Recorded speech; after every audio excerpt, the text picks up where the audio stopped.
Alright, today on more obscure anime junk, um, we got some of that live action Demon Slayer pictures. I think, no, it's not a postcard.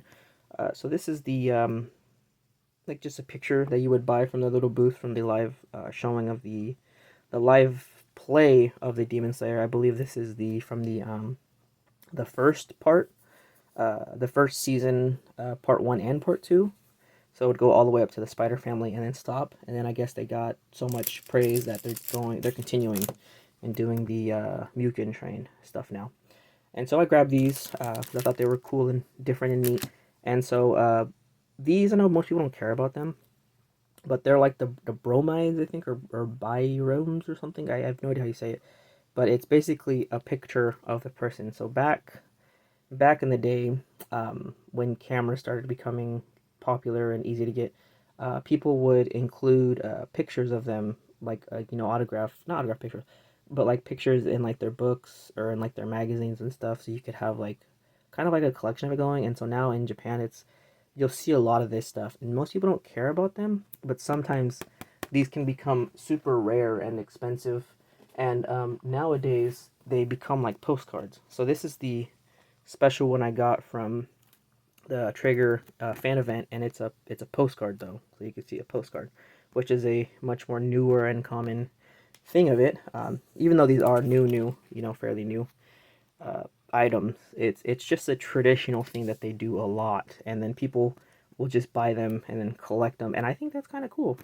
Because she is an actor, a stage actor overall, and she does have more plays that she's in and stuff. And so I thought that was kind of neat and cool, and it was cheap, so I just grabbed it. And then the same thing too with her acrylic stand.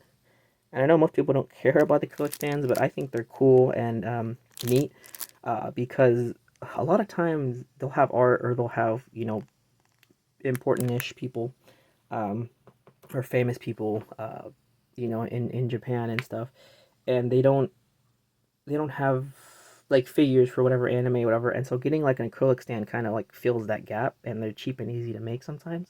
And so I got this one because it was super cheap, just like I got this Nezuko one, just because like I think they're so funny. Like, yeah, it could be kind of cheesy or kind of derpy or something, but I think they're cool and interesting things.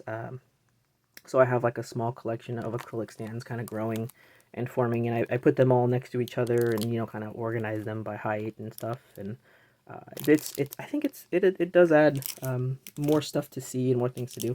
The only thing I didn't realize is how small they were, because this is another one that I got from Jujutsu Kaisen, and you could already see the complete height difference. But of course, there's different sizes and different qualities. And standards for them all. There's no real set standard like with figures, how they do like the 7th scale, 8th scale, quarter scale stuff. These are kind of at their own, whatever they feel like. And so the Shinobu one, this one, I plan on putting this one on my desk. I kind of have them on top of my speakers above my desk, and they're kind of just hanging out there. So we get a clear look. And then the thing I do love about the Japanese acrylic stands is when it's pictures like this, how clear, crystal clear they are, and how detailed they are. I mean, when you get the anime ones, they look great too, but it's just the printing on them is very clean, which makes it really nice to have them. They're not like a smoky shady, because I have seen like knockoff ones, and they're always they're always off. So again, super simple. You just get the base. Oh, it has her name on it, I think. Yeah, it does. Shinobu. I know that. The chin, and then no, and then boo. Yeah, Kocho. Got that. And you just pop it in. Ooh, this one's a tight fit. Yeah, I don't like that's out. Try it again. Oh no. Sometimes they're flush, but I don't think this one wants to be flush. There we go. That one kind of clicked and popped into space, into place. And that's it. So they both have the same, it's just that the names are different on them. And so you just pop it in, and so like I have different size ones, and I have them all set up in different ways.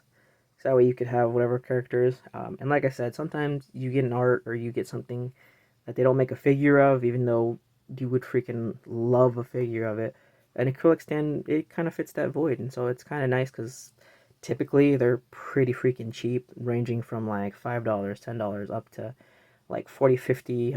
And then like if you get like a super crazy rare one that like you've only seen a handful of times, I've seen those go for like 100 plus, but typically cheaper, typically easier to find. And then sometimes you get lucky with these guys, and nobody cares about them, so you can get them for super cheap. Same thing with the little bromide, I think is what you call them, little thing. And of course, I know there's not too many people crazy into these, but I have a small collection of these little postcards and stuff. You know, I have a little folder for them, so I like to have a couple here and there for that. And so that's kind of it for this. I really do want to see this play one day. I think they have a DVD of it, so you can watch it at home or something. I gotta look more into it later when I have more time. But anyways, I just got this and thought it was something cool and unique and something funny too, because you know I think the Nezuko looks kind of derpy, kind of funny.